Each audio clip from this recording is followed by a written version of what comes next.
presentación. Si tienen algún inconveniente en verlo, me dicen. Estoy apenas compartiendo pantalla.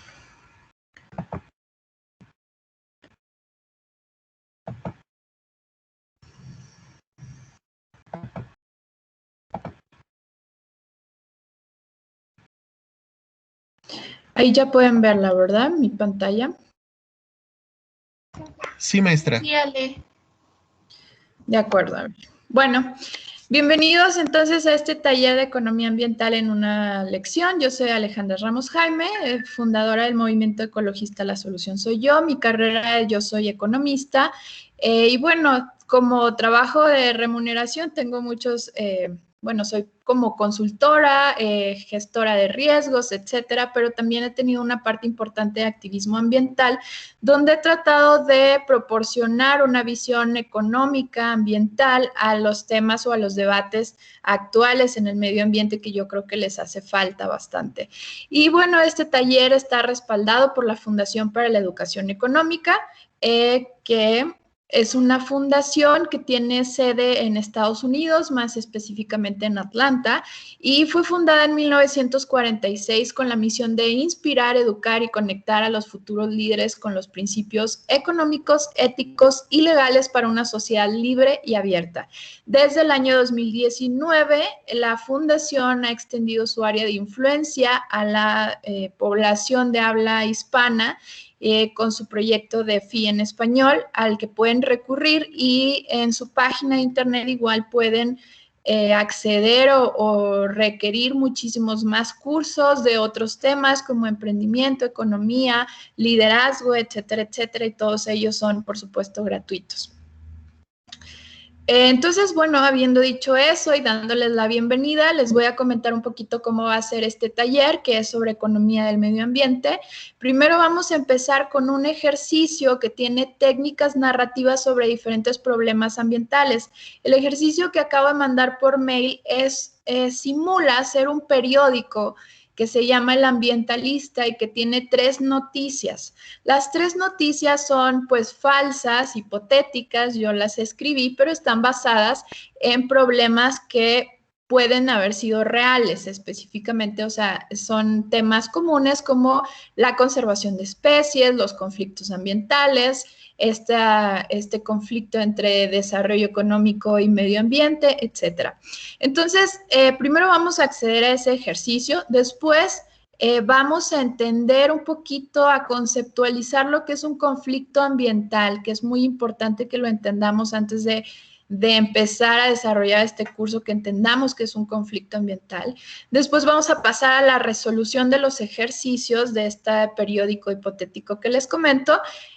Vamos a tratar de pensar en dónde podemos aplicar lo que aprendimos con estos ejercicios y por último vamos a terminar con conclusiones de qué deben considerar para iniciar un proyecto ambiental, que deben tener en cuenta, o incluso si ustedes no van a iniciar ningún proyecto, simplemente quieren ser ciudadanos informados, ciudadanos que tomen mejores decisiones en su día a día, en el medio ambiente, etcétera. Esto creo que les puede ayudar.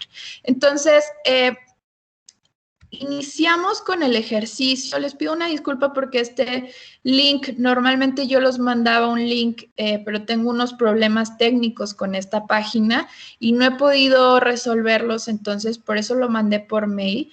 No sé, maestro, si usted puede compartir el taller o, perdón, el ejercicio, o lo tengo que proyectar, o cómo le hacemos.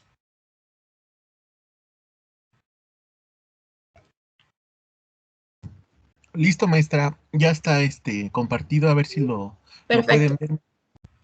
Perfecto. Entonces, miren, nada más tenemos 5 minutos. Entonces, son 3 ejercicios. Yo les sugiero que elijan uno. Si ustedes ven los títulos y uno le llama más la atención que el otro, bueno, elijan ese, pero si no, la sugerencia está aquí, que por apellidos. Depende de la inicial de su apellido, escojan el 1, el 2 o el 3, ¿ok? Es un pequeño, como les decía, una noticia, son 2 parrafitos, es muy rápido, son noticias que a lo mejor ustedes ya van a captar muy rápido porque son problemas comunes. Y en la parte superior derecha van a tener una pregunta que tiene 3 incisos. Ustedes, por favor, lean esa pregunta, y elijan uno de los tres incisos. ¿Ustedes qué harían si fueran el tomador de decisiones o quien debería como tratar de resolver el conflicto que leyeron? Elijan una, escríbanla en el chat. Me parece que todavía no puedo acceder.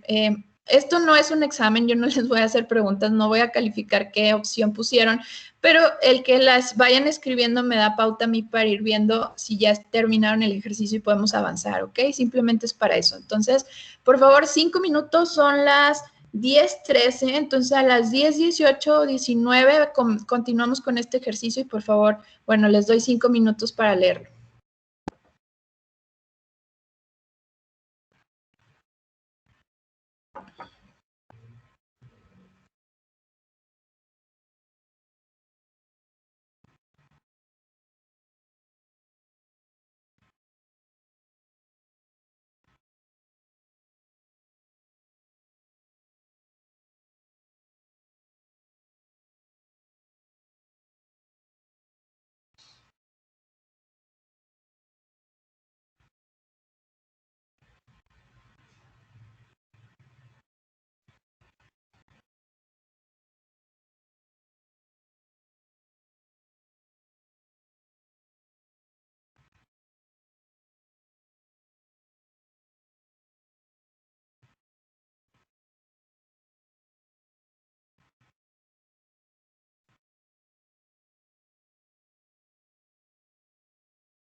Una disculpa, las preguntas, ¿dónde las vamos a encontrar? La pregunta está en la parte superior derecha de cada hoja. La primera hoja que ustedes pueden ver van a ser instrucciones, simplemente una bienvenida al taller. La segunda hoja ya es el ejercicio 1 y así sucesivamente, y son 2 párrafitos. Y el ejercicio, ¿cómo se llama? La pregunta está en la parte superior derecha. No sé si ya la pudieron ver. Son 2 párrafitos y arriba hay una pregunta. Sí, pero lo que me refiero es el archivo, porque no me aparece chat ni nada. Ah, ok. Todos tienen ese problema, no sé, es que yo lo envié por mail. A ver, chicos, déjenme, se lo comparto a su maestro por WhatsApp y lo empezamos a compartir. Porfa, maestro Luis, se lo comparto y que los chicos en su casa pues lo descarguen. Gracias. Claro, claro, ahorita pásamelo y yo se los comparto a ellos directamente. Gracias.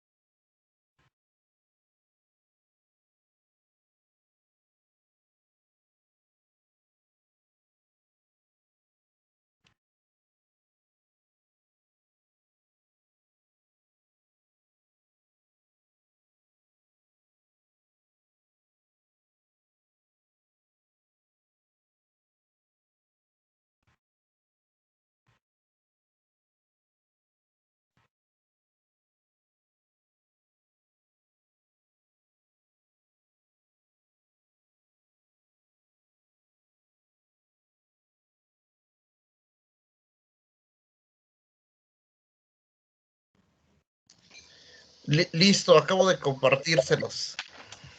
Gracias. Entonces extendemos un poquito, unos 3 minutos más, a las 10:21 continuamos.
Bien, damos un minutito más y ya, por favor, para que sigan contestando sus preguntas. Si alguien ya acabó, igual puede ir leyendo rápido los otros ejercicios, aunque no los responde.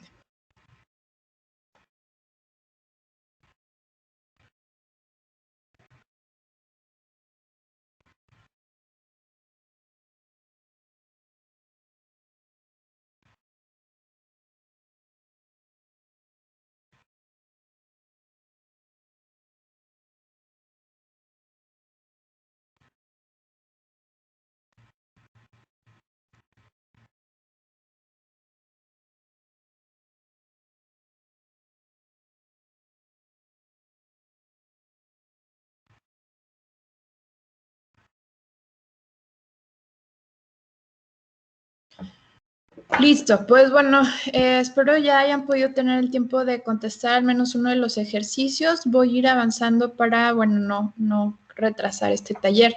Entonces, les comentaba, antes de pasar a la resolución de estos ejercicios, vamos a ver qué es un conflicto ambiental. Y en este sentido vamos a tener un ejemplo. En este caso tenemos un recurso.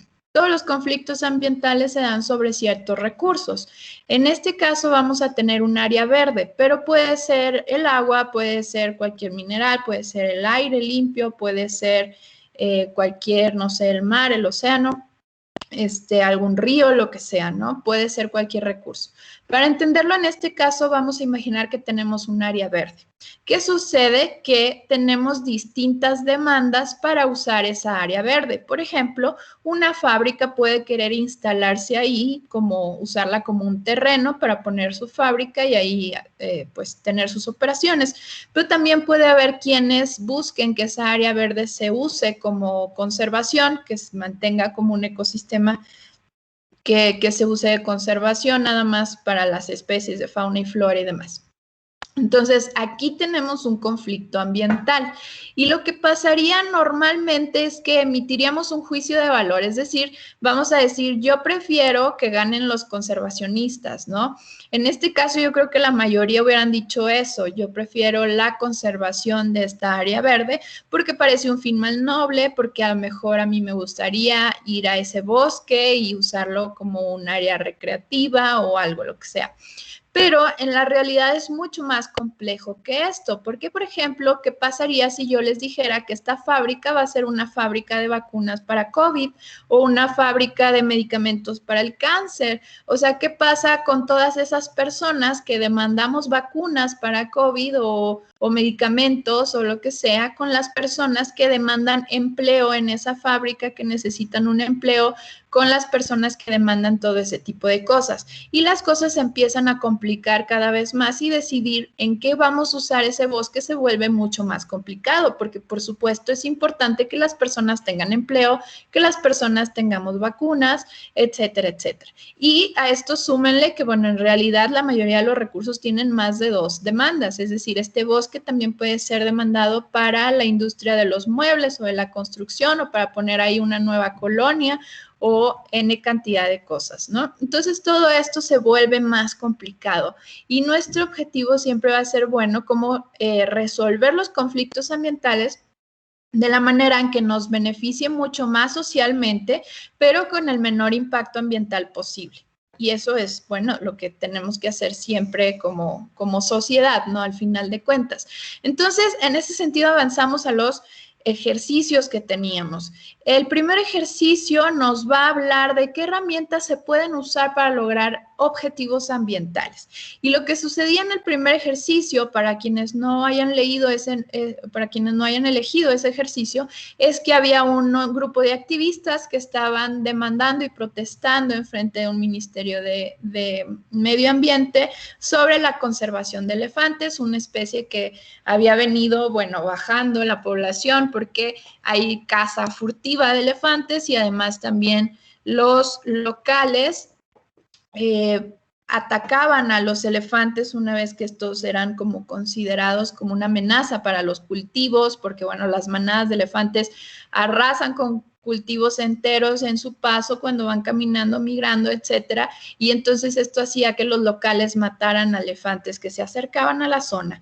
Y bueno, teníamos 3 opciones. La primera era prohibir la caza de elefantes y destruir todo el marfil de los cazadores furtivos. Es decir, no se va a permitir ningún tipo de caza y además quien se ha sorprendido traficando marfil, bueno, vamos a incautar ese marfil y por supuesto vamos a poner pues una sanción, ¿no? La segunda era declarar más zonas como zonas naturales protegidas por el gobierno y la tercera era permitir que los elefantes puedan ser propiedad de los habitantes locales.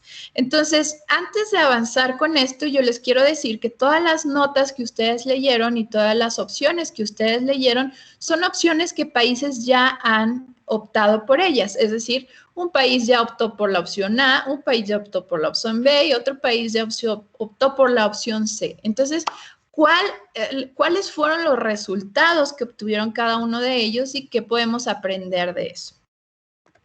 Bueno, pues la opción A fue elegida por Kenia en 1989. Ellos hicieron una prohibición absoluta y incautaron la comercialización de marfil. Es decir, había un mercado negro de marfil después de la prohibición, como casi en todas las prohibiciones, y lo que hacían era que si encontraban el marfil lo quemaban. Hicieron una gran quema de marfil en 1989, pero resulta que tras 11 años de esa prohibición, los elefantes ya habían disminuido de 167,000 ejemplares a solo 16,000 ejemplares. Es decir, pues prácticamente mataron al 90% de la población de elefantes en esos 11 años. ¿Por qué sucedió esto? Bueno, en economía ustedes no sé qué tan al menos familiarizados o si alguna vez lo han escuchado, existe la ley de oferta y demanda. Esto ocurrió debido a esta ley. Vamos a pensar que teníamos pues una cierta cantidad de elefantes y una cierta cantidad de marfil en el mercado. Hay personas que demandaban ese marfil para construir, bueno, ciertos productos de lujo que les gusta o cualquier cosa para lo que quieran marfil. Hay personas que quieren comprar marfil. Pero ¿qué sucede si el gobierno lo prohibió, lo incauta y lo quema? Como sucedió, pues ahora hay menos marfil disponible, pero las personas siguen queriendo marfil de todas maneras. Esto hace que el marfil suba de precio porque hay menor cantidad disponible, pero las personas siguen queriendo la misma cantidad que querían antes de que destruyeran todo el marfil. Entonces, el precio por acción de oferta y demanda sube y entonces volvimos mucho más cotizado el marfil. Una vez que pasó esto, ¿y qué pasa? Si a lo mejor un cazador antes podría, y voy a inventar la cifra, conseguir, digamos, $1,000 por matar a un elefante con colmillos grandes, ahora a lo mejor podría conseguir 3,000 porque el marfil ya era más costoso, más codiciado en el mercado, y entonces los cazadores tenían mucho mayor incentivos para atacar a los elefantes y quedarse con ese dinero.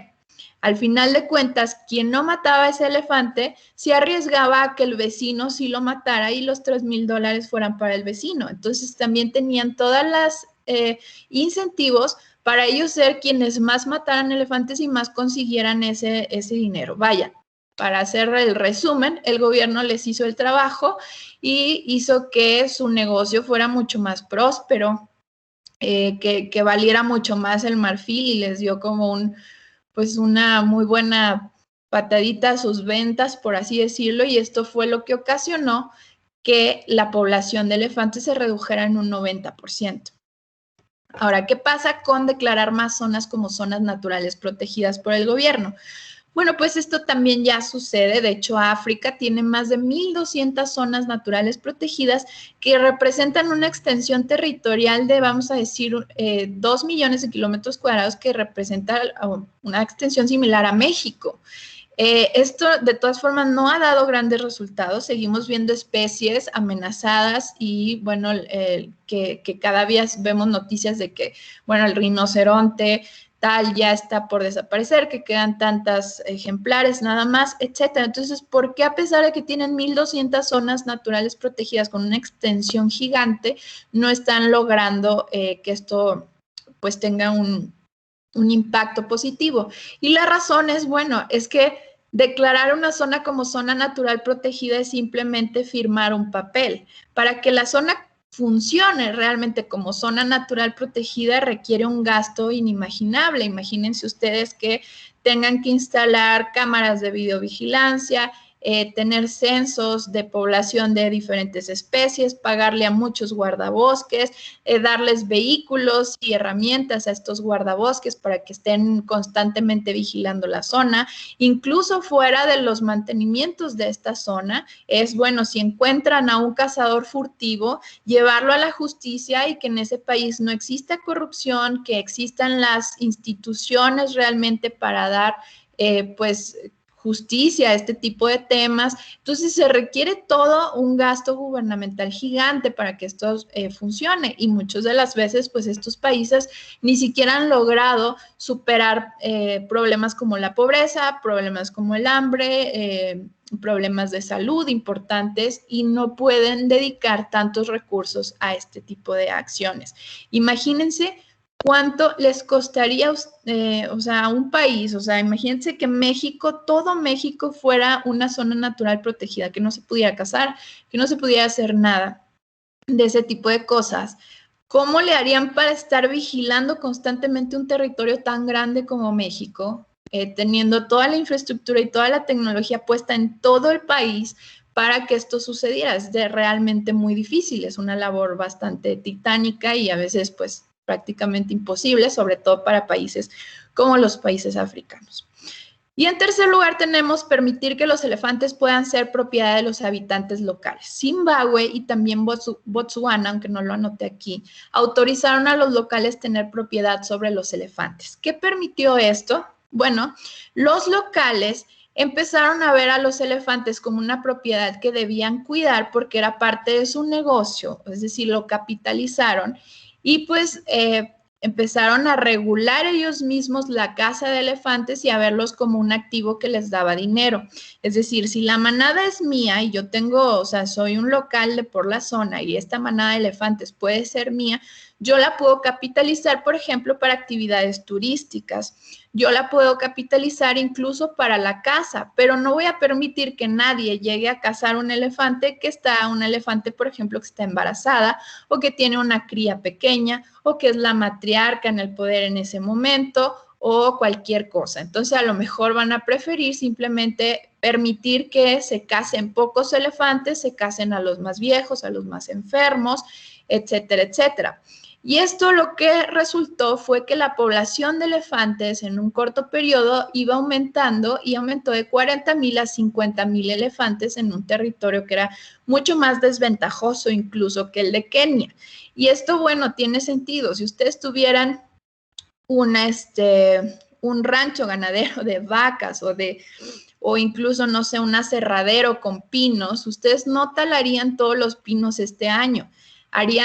Talarían unos cuantos, los venderían, vamos a decir, para arbolitos de Navidad, pero el siguiente año van a reemplazar esos pinos y plantar más y no se van a acabar su negocio en el mismo año y van a tratar de prosperarlo a lo largo del tiempo. De eso se trata, estos incentivos que se dieron en Zimbabue y Botsuana, lo que permitió que la zona pues incrementara la cantidad de elefantes. Yo personalmente, lo aclaro, no estoy a favor de la caza, no lo haría.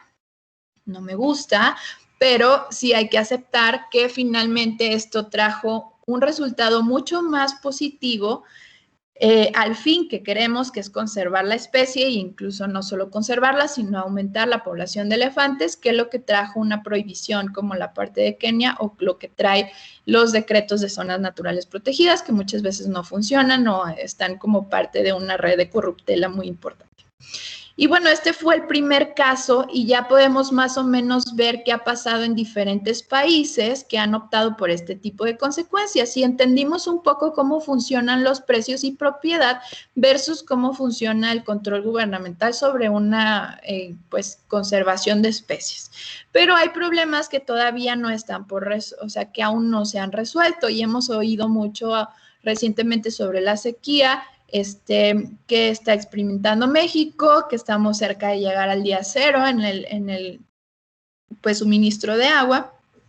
Y vemos países como pues Haití, Ruanda o Camboya, que son bastante tropicales, que tienen muchísima precipitación, que tienen crisis muy graves del agua, mientras otros países como Australia, que tienen zonas áridas y desiertos extremosos, tienen una mejor gestión y tienen formas de afrontarlo de mucho mejor manera que un país como Camboya. Entonces, ¿cómo usarían ustedes lo que aprendieron en el ejercicio de los elefantes para ayudar a gestionar correctamente el agua, para tratar de que esta agua pues sea conservada de mejor manera y podamos pues usarla de manera adecuada, conservarla y seguir teniendo agua a lo largo del tiempo? ¿Podrían los precios ayudar, la propiedad? Realmente esto ayudaría también a que personas pudieran acceder al agua que ahora no tienen acceso. En México 4 millones de personas no tienen acceso a agua y 71 millones no tienen acceso a un agua que realmente esté limpia, que sea segura. Entonces, bueno, esto es simplemente una pregunta retórica, no la vamos a abordar del todo, pero ustedes pueden quedarse pensando cómo pueden usar el ejemplo de los elefantes para tratar de resolver otros problemas que en este momento no han quedado del todo resueltos. El segundo ejemplo era la cooperación voluntaria versus el intervencionismo, pero aquí vamos a ver cómo resolver conflictos ambientales. Y es que en este ejemplo, para quienes no lo leyeron, era un problema en un parque nacional de Estados Unidos que se llama Yellowstone, donde un grupo de ambientalistas querían reintroducir una especie de lobo que era, bueno, autóctona de esa región. Sin embargo, los granjeros de la zona que operaban sus granjas, que pagaban impuestos, que es una pues actividad económica importante en esa región, se oponían porque los lobos obviamente son depredadores naturales del ganado, iban a acabar con su patrimonio, que en este caso es su ganado, y ellos estaban en contra de esta reintroducción. Entonces, había aquí un conflicto ambiental entre dos tipos de intereses, como los que mencionábamos en el ejemplo del conflicto de un área verde de la fábrica y los conservacionistas, entre los granjeros y los ambientalistas. ¿Quién tenía la razón? ¿A quién le hubiéramos dado la razón? Por ejemplo, si ustedes hubieran sido el juez al que ellos recurrirían, y pues teníamos la opción de darle la razón a los ambientalistas porque el parque es de hecho el hábitat natural de los lobos. Podríamos en cambio darle la razón a los granjeros porque, bueno, la ganadería es una actividad económica importante en la región y eso también vale la pena reconocerlo. O podríamos no intervenir y dejar que grupos resuelvan el conflicto. Entonces, en este caso lo vamos a ver un poco diferente y lo vamos a representar hasta con dibujitos. Y esto, lo que yo les pedí hacer en este ejercicio con la pregunta, pues es básicamente pensar en quién merece vivir, ¿no? Si los lobos o las ovejas. ¿A quién le vamos a dar la razón? ¿A los ambientalistas con los lobos o a los granjeros con las ovejas? Y lo que tenemos en este caso es lo siguiente. Si alguien de ustedes hubiera elegido darle la razón a los ambientalistas, bueno, los ambientalistas hubieran ganado todo, hubieran tenido todo el derecho de reintroducir la especie a costa de que los granjeros hubieran perdido todo, es decir, pues todo su patrimonio a manos de los lobos. ¿Qué iba a representar esto? Que los granjeros siempre iban a estar con un rifle en las manos, dispuestos a matar a cualquier lobo que se acercara o se aproximara a su ganado antes de perder su patrimonio. Entonces, iba a estar en riesgo el éxito del programa, a pesar de que los ambientalistas fallaron, iba a poder ser pues riesgoso o iba a poder fracasar pronto, ya que los granjeros siempre iban a estar pues al acecho de estos lobos. O podríamos darle la razón a las ovejas y, bueno, los ganaderos hubieran ganado todo, hubieran tenido su patrimonio bastante protegido, pero es evidente que los ambientalistas hubieran perdido todo porque no hubieran podido hacer esta reintroducción. Y lo que nos pasaría, pues, es más que evidente, la humanidad en general se quedaría sin una especie o esta especie tendría poca protección y sería un costo ambiental, pues, bastante considerable. Entonces, ¿qué sucede? Esto es un juego de suma cero y así lo llamamos los economistas en una área de la economía que se llama teoría de juegos, que particularmente a mí me encanta, y es porque imagínense que le damos la razón a los ambientalistas y ellos ganan un punto, vamos a ponerlo como si fuera un juego. pero los granjeros pierden un punto porque pues ellos lo pagan con sus ovejas. Entonces, 1 menos 1 es igual a 0. De lo mismo, si hubieran ganado los granjeros, ellos ganan un punto, pero los ambientalistas pierden, entonces 1 menos 1 es igual a 0. Y por eso se llama un juego de suma cero. Sin embargo, como la misma, pues el mismo ejemplo anterior, esto es un caso real que sucedió en Yellowstone en 1995. Y la forma en la que estos dos grupos que estaban en un conflicto lo solucionaron es bastante, pues, ingeniosa y a la vez bastante sencilla, que cuando yo estaba leyendo este caso, hasta a mí me dio coraje como que no se me hubiera ocurrido a mí, porque parece cuando la escuchas que es bastante simple. Y simplemente no, o sea, te da coraje haber caído en esta disyuntiva entre, bueno, si yo prefiero el lobo o si yo prefiero la oveja, cuando se pudo solucionar de formas mucho más eficientes. Como muchas asociaciones o ONGs, estos ambientalistas recibían donaciones. Ustedes imagínense a Greenpeace, por ejemplo, recibe muchísimas donaciones de personas que están en favor de lo que ellos hacen. Entonces, con estas donaciones, los ambientalistas lograron un pacto de cooperación entre ambos grupos de una manera muy simple, y fue que apartaron una parte de estas donaciones para pagar bardas a los granjeros, simplemente. Entonces, una parte de las donaciones fue para construir bardas y otra parte fue para, bueno, todo el proceso y los gastos que este programa de reintroducción necesitaba. ¿Y qué sucedió? Que, bueno, en este caso, ambos ganaron. Los ambientalistas ganaron la reintroducción de la especie, que fue una reintroducción muy exitosa en ese tiempo. Los granjeros ganaron una barda gratis, si ustedes lo quieren ver así, y además ambos ganaron resolver un conflicto de forma armoniosa a lo largo del tiempo. Es decir, los granjeros ya no tenían por qué estar con un rifle esperando a los lobos a que, pues, matarlos, porque ellos ya tenían su barda y se sentían bastante seguros. Entonces, era mucho más sencillo que esto funcionara, y funcionara además por mucho más tiempo que si hubiéramos elegido uno u otro.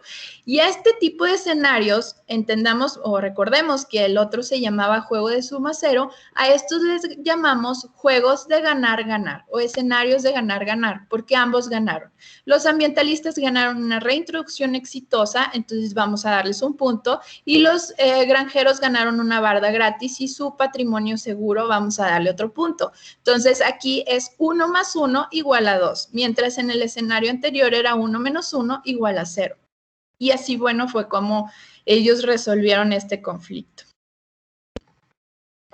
Y bueno, ese ya fue el tema, la parte como lo que podemos entender de que sucedió en realidad, pero aquí tenemos, al igual que la parte del agua, una pregunta retórica que no hemos podido resolver, y es que el plástico en este momento es culpabilizado por la contaminación en los mares. Sin embargo, son solo 10 países los que aportan el 70% de todo el plástico en el mar, encabezados por China, que él solito aporta el 28% de todo el plástico en el mar. Incluso el país número 10 en que más aporta plástico en el mar es Bangladesh, y Bangladesh, irónicamente, fue el primer país en prohibir empaques de plástico en el 2002. Muy a pesar de esa prohibición, sigue siendo el 10º país que más plástico aporta a los océanos. ¿Por qué?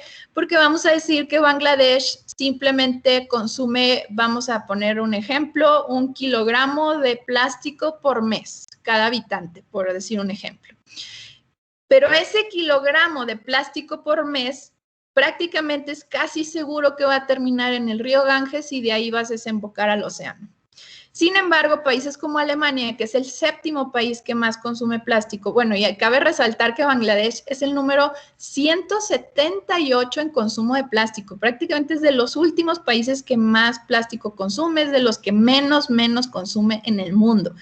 Y mientras Alemania, por ejemplo, es el país número 7 en consumo, pero no aparece en la lista de los países que más plástico aporta. ¿Por qué? Porque les decía, si Bangladesh consume 1 kilo, pues ese kilo va a terminar en el mar. Pero Alemania puede consumir igual 20 kilos, pero esos 20 kilos van a terminar reciclándose, van a terminar generando energía eléctrica, van a terminar aprovechándose en muchísimos otros rubros, construyendo carreteras o cualquier otro pues aplicación que pueda tener el plástico. Y esa es la diferencia.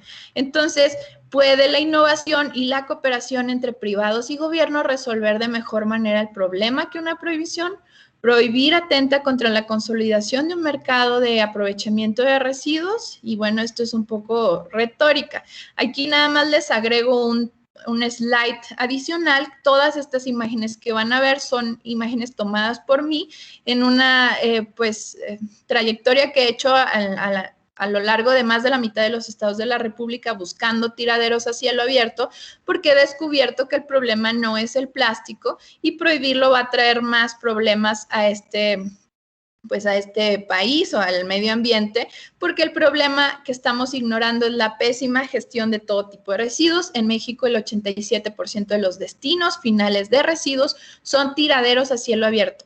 O sea, no cumplen con las normas ambientales para ser llamados rellenos sanitarios. Son simples terrenos, tiraderos que tienen contaminación al subsuelo, al aire, a los mantos acuíferos, etcétera, etcétera. Entonces, el camión anterior que vieron era un camión militar tirando simplemente basura en un tipo de risco o acantilado. Este es es un cuerpo de agua lleno de basura muy cerca de la Ciudad de México.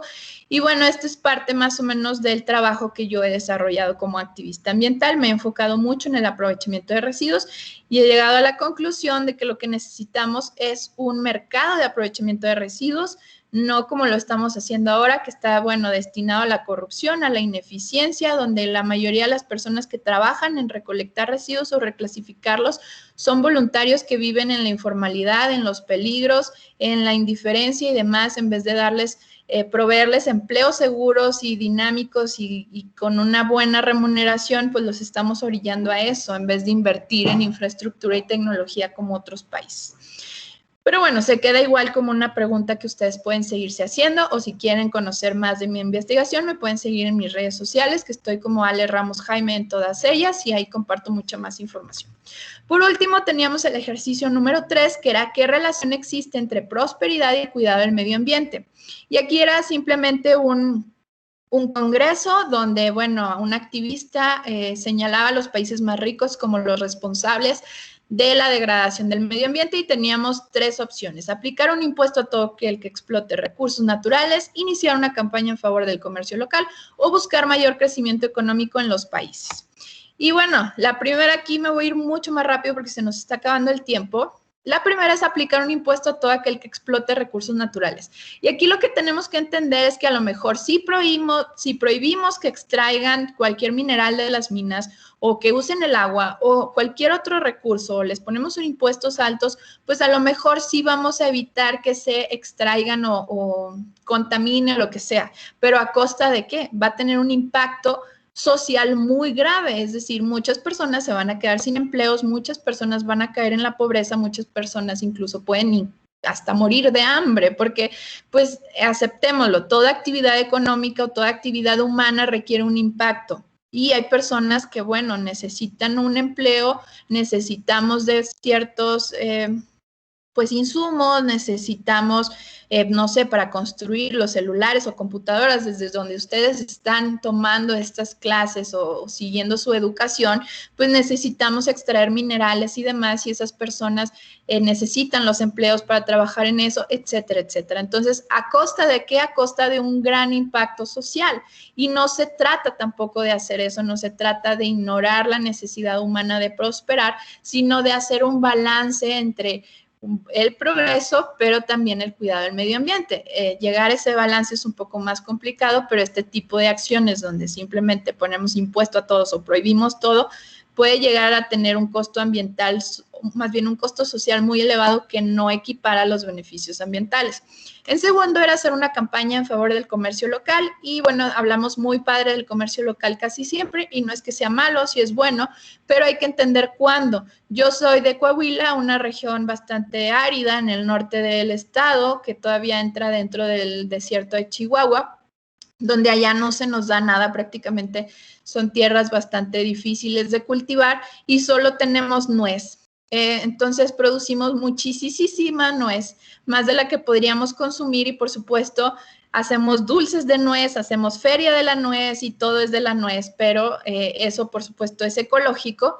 Pero si yo quisiera que en mi localidad plantáramos todo lo demás que consumimos, plátanos, jitomates, aguacates y demás, pues imagínense todo lo que tendríamos que gastar en infraestructura, de poner invernaderos, techos, del riego, de sacar agua que era para otros fines, usarla para cultivar plátanos, cuando en Tabasco se da prácticamente con el clima y ciertos cuidados agropecuarios que por supuesto son importantes, pero ya el clima los favorece mucho. Entonces es mucho más fácil que nosotros produzcamos mucha más nuez de la que necesitamos y la cambiemos por esos plátanos de Tabasco donde producen mucho más plátano del que necesitamos.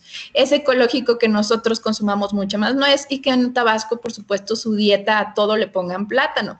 Pero cuando se trata de cosas que no sabemos producir de forma tan eficiente como otros, es mejor simplemente comerciar. Lo que es ecológico es el comercio, así a secas, y por supuesto ver en qué somos mejores localmente y, bueno, también consumir eso. Y por último, teníamos buscar un mayor crecimiento económico en los países. Y aquí tenemos algo que se llama curva ambiental de Kuznets. Y es una tendencia ya estudiada que dice que a mayor nivel de ingreso de un país, llega un punto en donde, bueno, primero es mayor degradación, pero luego a un ingreso, cuando alcanzamos un nivel de ingresos, un crecimiento mayor significa también un cuidado del medio ambiente mayor.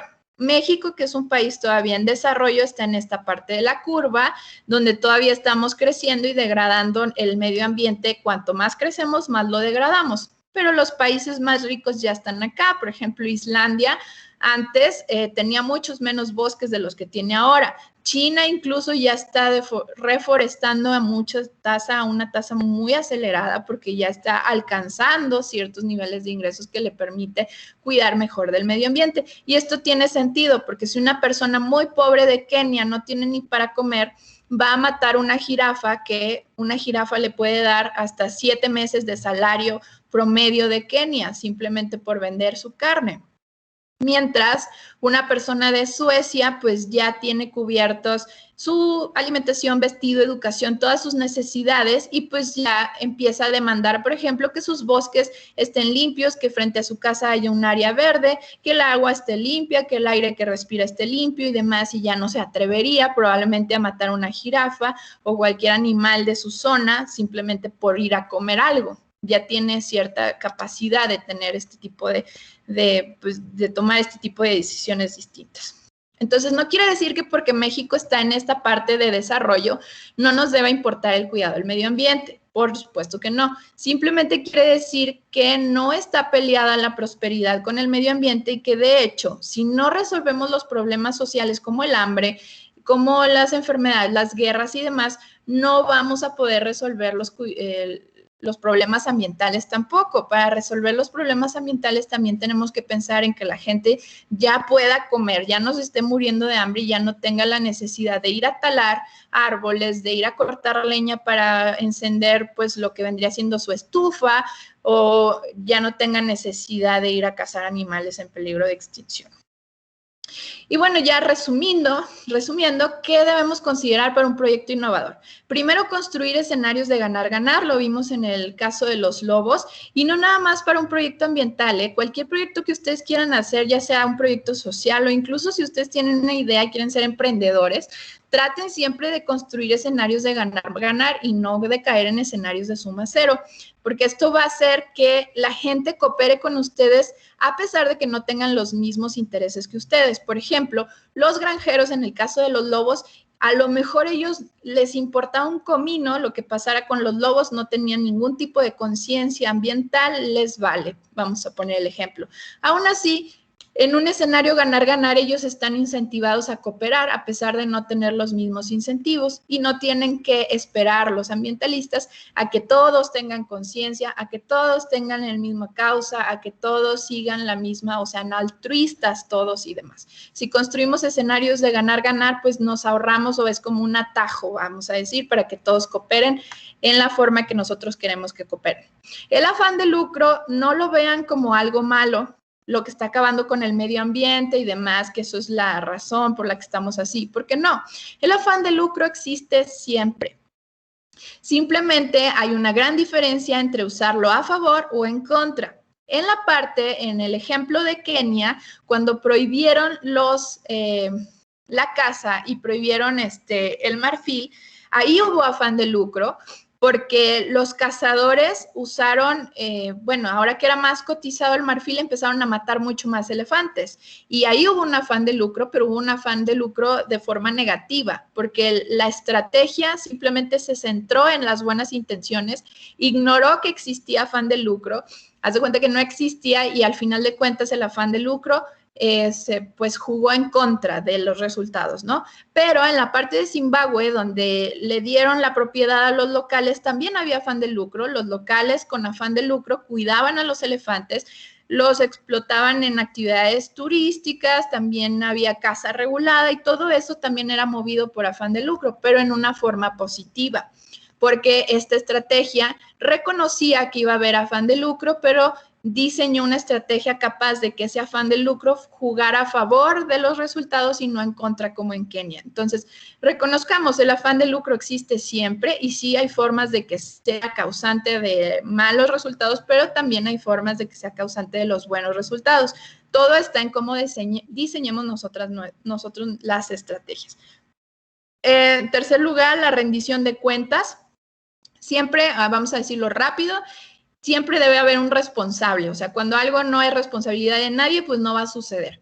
Y en cuarto lugar, la visión local. Los problemas ambientales son casi siempre un problema local, a excepción del, no sé, el calentamiento global, etcétera, pero siempre hay que entender o conocer mucho la visión local. Cuando ustedes vayan a una comunidad que no conocen, es difícil tratar de aplicar estrategias o soluciones si no conocemos lo que lleva a las personas, por ejemplo, a talar árboles en esa zona, si es por costumbre, si es por lo que sea. Siempre hay que tener en cuenta la visión local. Y por último, tener en cuenta todo tiene un impacto ambiental, todo, hasta esta comunicación que estamos teniendo. No hay materiales, es decir, si vamos a cambiar bolsas de plástico por las de tela también tienen, las de plástico tienen, las de papel tienen, todos tienen. En mis redes sociales a veces me dicen, es que no dejas ninguna opción, según tú todo contamina. Yo pues es que sí todo contamina, pero hay que entender de qué forma contamina para minimizar los impactos de cada uno. 2, no hay soluciones libres de costos. No busquen un material milagroso, un proceso milagroso nunca va a llegar. O sea, en este caso, yo siempre les hago un ejemplo y es el primer problema medioambiental que requirió una cumbre mundial fue el excremento de caballo. En el siglo XIX, a finales, Nueva York ya tenía 3 millones de habitantes y 170,000 caballos que producían entre 10 y 15 kilogramos de excremento al día.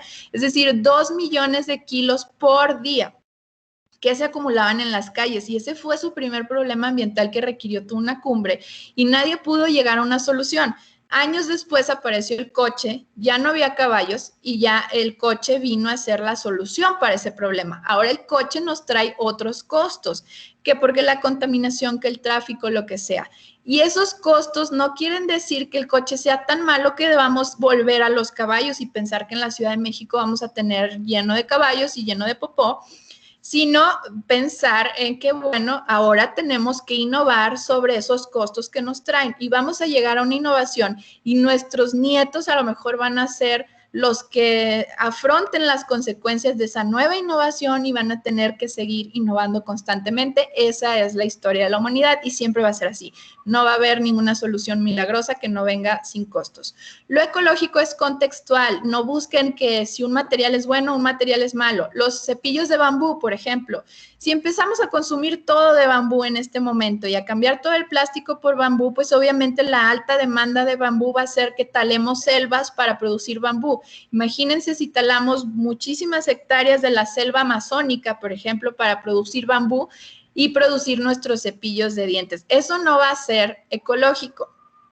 Es contextual siempre en cómo se produjo, cuántas veces se produjo, más bien cuántas veces se consumió, cómo se desechó, lo aprovechamos o no, etcétera, etcétera. Todo es contextual y se refiere mucho más. Por supuesto, los procesos tienen per se ya un impacto que podemos conocer, pero mucho es de cómo lo consumimos, dónde lo desechamos y otras cosas que es más sobre la conducta humana, sobre los materiales que por el material per se. Y por último, las buenas intenciones no bastan si no se acompañan de buenas estrategias. Lo vimos en el caso de los elefantes de Kenia. Ellos solo tenían buenas intenciones, parecía una bonita política que muchos podríamos haber apoyado. Sin embargo, los resultados no fueron los adecuados porque hicieron de la estrategia simplemente las buenas intenciones, no al revés. Hagamos que nuestras buenas intenciones nos hagan juntarnos, unirnos con personas que tienen las mismas motivaciones, hagamos que sea lo que nos haga levantarnos todos los días a trabajar, hagamos que sea lo que nos tenga siempre en la búsqueda de mejoras, pero no hagamos de las buenas intenciones las estrategias, porque eso es muy diferente y nos trae resultados catastróficos muchas veces. Hagamos bien esa diferenciación y trabajemos entonces en las estrategias, porque bien dicen que el camino al infierno está lleno de buenas intenciones. Y bueno, yo con esto termino.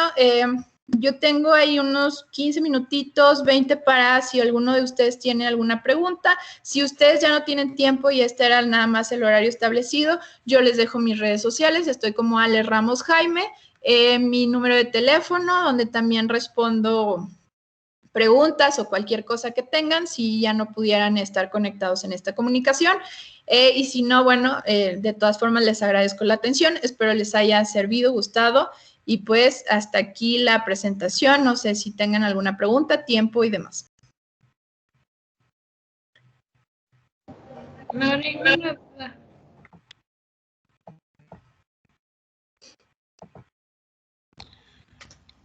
Maestro Luis, si gusta invitar a sus compañeros, bueno, a sus alumnos, perdón, para que le puedan hacer una réplica a la maestra Alejandra. Sí, Alfred, lo que pasa es de que creo que ya tienen otra clase, ajá, conmigo ya están terminando. Yo también, de hecho, voy al otro grupo. Pues no sé, chicos, si quieran comentar algo más antes de irse a su otra clase. Los escuchamos. No, maestro, no tenemos dudas. Gracias por la plática. Gracias por la plática, pues fue interesante y aprendimos más de lo que tal vez normalmente se dice o nos comentan en algunas otras pláticas o clases. Gracias. Pues bien, chicos, gracias. Hacemos la entrega electrónica de la constancia a la licenciada en Economía, Alejandra Ramos Jaime. Espero está bien escrito su nombre, maestra, Sí. por impartir el taller virtual, la economía del medio ambiente, a través de la plataforma de Teams, a la comunidad del plantel Isidro Fabel Alfaro de la Escuela Preparatoria. 12 de mayo, y la firma de nuestro director y el sello, que se la haremos llegar con la alumna Carmen Irene. Pues agradecemos mucho su apoyo, chicos, maestra, pues nos despedimos, muchas gracias. Gracias. Hasta luego, chicos, pueden ir a su clase. Gracias, Carmen. Hasta luego, nos vemos. Gracias, Alfred. Gracias, licenciada. Gracias, Claudia. Gracias. Gracias.